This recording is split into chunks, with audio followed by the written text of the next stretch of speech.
What is brewing right now in Detroit is something special. This man has most points for a Pistons player in the last 5 years. He's averaging more assists than Chauncey Billups. Cade Cunningham is a star in this league. This brother is special. Cade Cunningham's the best player in this series. He's going to be an all-league player perennially. Arlington, Texas doesn't raise point guards. It raises quarterbacks. It raises cornerbacks. It raises kids who grow up dreaming of Sundays under stadium lights, not playing under the lights at Madison Square Garden. For a while, Cade Cunningham fit that mold. He was a quarterback first, decisive, calm in the pocket, a natural leader before he even hit high school. But even on the football field, his instincts didn't scream adrenaline. They whispered control. And when he picked up a basketball full-time, that same calmness translated instantly. Cade didn't just play the game, he saw it, like a seasoned vet, not a teenager. A big part of that came from watching his older brother, Cade Cunningham, grind through college hoops at SMU. Cade tagged along to workouts, late-night film sessions, and weight room reps. Cade wasn't just a big brother, he was a blueprint. By middle school, Cade's size had him slotted at forward, but his brain was built for the perimeter. He wanted the ball in his hands. He wanted to orchestrate, not just finish.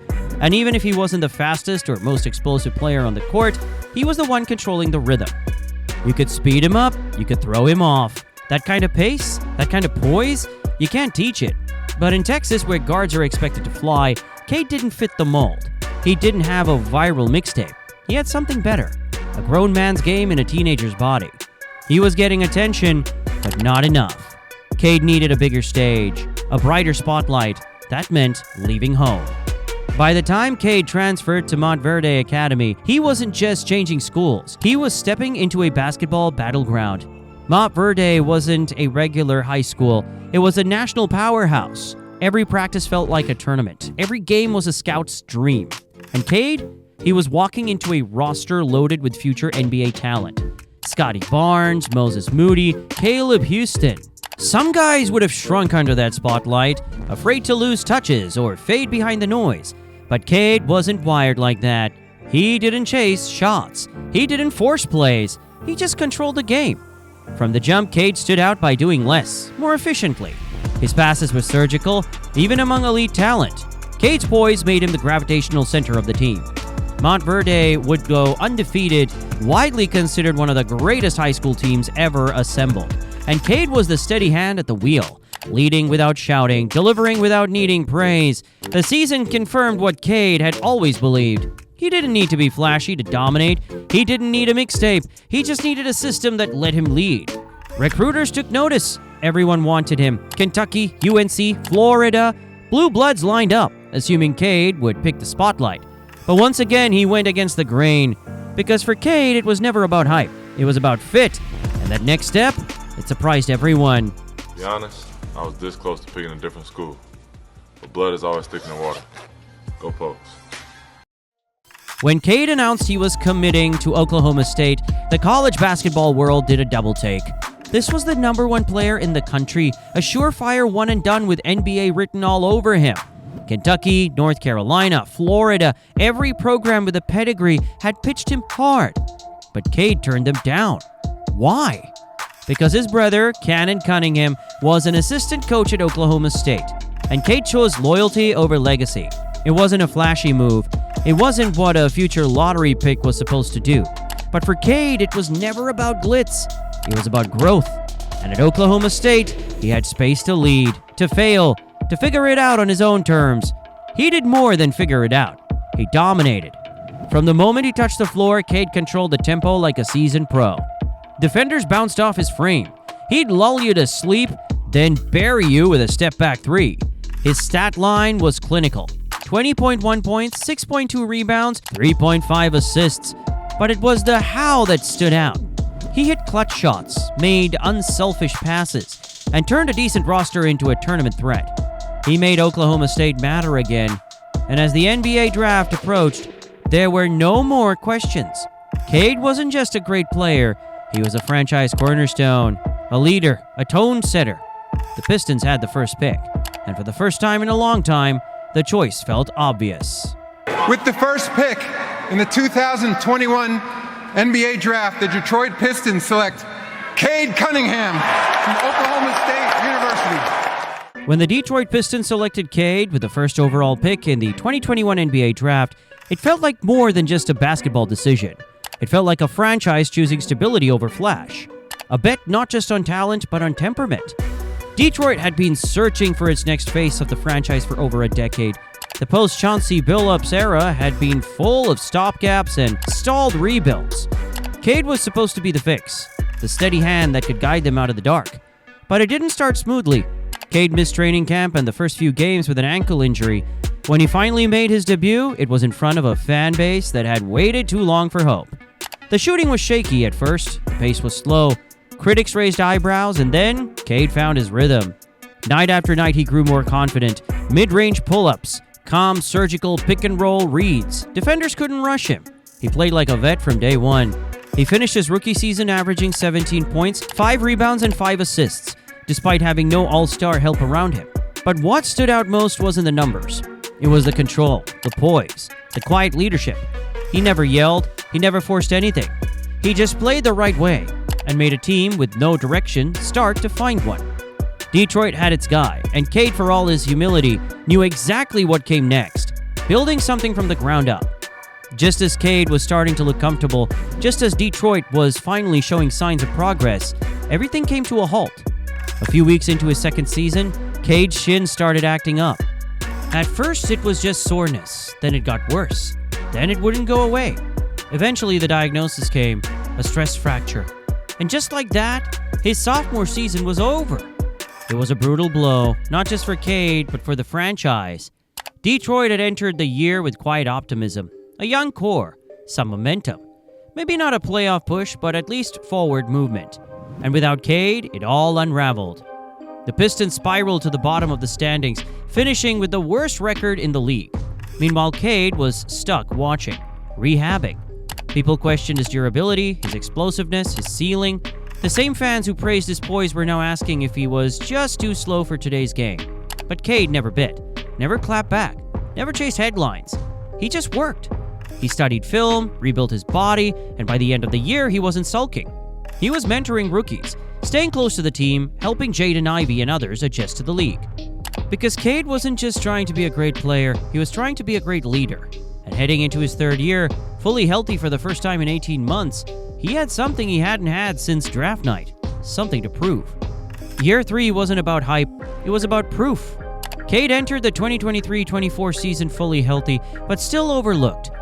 The media was busy watching Wemby highlights, Zion storylines, and Scoot Henderson versus Brandon Miller debates.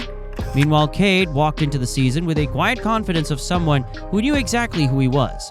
And he wasted no time reminding the league. From opening night, Cade played with a sharper edge. He was more aggressive, getting downhill with purpose, calling his own number when he needed to, and dissecting defenses in the half-court like a surgeon. His mid-range game? Still money. His vision? Even better. But what really stood out was his control. Cade didn't just play well, he made the chaos around him make sense. Detroit's roster was still young, inconsistent, sometimes wild. But Cade was the stabilizer, the one who slowed the game down when it needed calming, or turned it up when the moment called for it. By midseason, he was averaging 22-plus points, 7 assists, and 4 rebounds, shooting better than ever before. His turnovers dropped, his pace quickened, and defensively, he was more physical, more engaged, taking pride in stops, not just stats. And even as the Pistons continued to struggle in the standings, Cade's growth was undeniable. He wasn't just surviving the rebuild anymore. He was carrying it. It was the version of Cade Cunningham fans had been waiting to see. Fully healthy, fully in control, fully him. But as good as he was, there was still a missing piece. Something beyond just stats. Cade didn't want to just prove he could play. He wanted to prove he could win. I want to win. We all do, so it's not just me.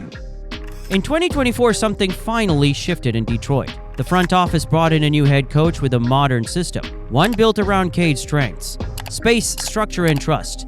They surrounded him with shooting and defense, and for the first time since Cade arrived, he had a team. From the very first month of the season, it was clear this wasn't just a bounce-back year. It was a statement. He was stronger, sharper, louder with his game. He'd get into the lane at will, hit tough pull-ups in crunch time, and most importantly, he won games. The first team in NBA history to triple their win total from the previous season. Detroit, a team that had won 14 games the year before, turned heads by stacking wins early. Cade led them to their first winning record in years, and by spring, the Pistons were a playoff team. His season averages jumped to 23 points, 7 assists, and 5 rebounds. But the numbers only told half the story. Cade was controlling the tempo of entire games, outplaying all-stars, managing runs, leading with a calmness that made the moment feel smaller. The Pistons played like a team that believed because Cade gave them a reason to. And the league started to take notice. Analysts stopped asking if Cade could be a star. They started asking how far he could take this team. This wasn't a highlight reel season, it was a blueprint. Because Cade didn't just get better, he made everyone around him better. And after years of being overlooked, doubted, and forgotten, Cade was finally leading from the front. Even after a breakout season, a playoff push, and clear signs that he's becoming a franchise cornerstone, Cade Cunningham still flies under the radar. Why? Because Cade doesn't fit the modern NBA marketing mold. He's not going viral for windmill dunks. He's not dancing after step backs. He's not in sneaker commercials with dramatic lighting and Instagram captions. He just plays beautiful, unbothered basketball. Cade is part of a rare breed. Players who manipulate the game with tempo, timing, and touch. He doesn't beat you with speed, he beats you with angles, with footwork, with reads. He's not here to entertain your feed. He's here to win possessions. In an era dominated by flash, Cade is the glitch in the matrix. And that's why so many fans miss how good he really is. His style demands your attention, but not in the obvious way. You have to watch him. You have to understand pace, space, and control. If you do, you see it. Cade Cunningham reminds me of Grant Hill, a healthy Grant Hill. This man is a young superstar on the rise. The Luka-like comparisons, the Chris Paul-like patience, the Grant Hill demeanor, not copies, just echoes of the same basketball soul. Some players take over the league with noise. Cade is doing it with silence. And for those paying attention, he looks like the kind of player you build around. Not for a season, but for a decade. Cade didn't ask for the spotlight. He didn't chase headlines. He didn't panic when things got quiet, or when the losses piled up, or when other names passed him in the conversation. He just kept showing up. He studied, he healed, he led through the worst years of a rebuild. And even when it looked like the Pistons were stuck, Cade never blinked. He never changed who he was. He never rushed the process. Because Cade was never playing for now. He was playing for next. And now, that future is finally starting to take shape. Detroit is competitive again. The culture is shifting. Young guys are growing, veterans are buying in, the system fits. The foundation is real, and Cade is still the one holding it all together. Not with noise, but with know-how. He's not going to be the loudest voice in the room. He's not going to give you 40-point outbursts every night. But what he will give you is control, accountability, efficiency, a game that gets sharper the longer you watch it. A game that doesn't need your attention, but earns it. Cade's not just the face of a rebuild anymore. He's the anchor of a revival. And maybe that's why he was misunderstood for so long.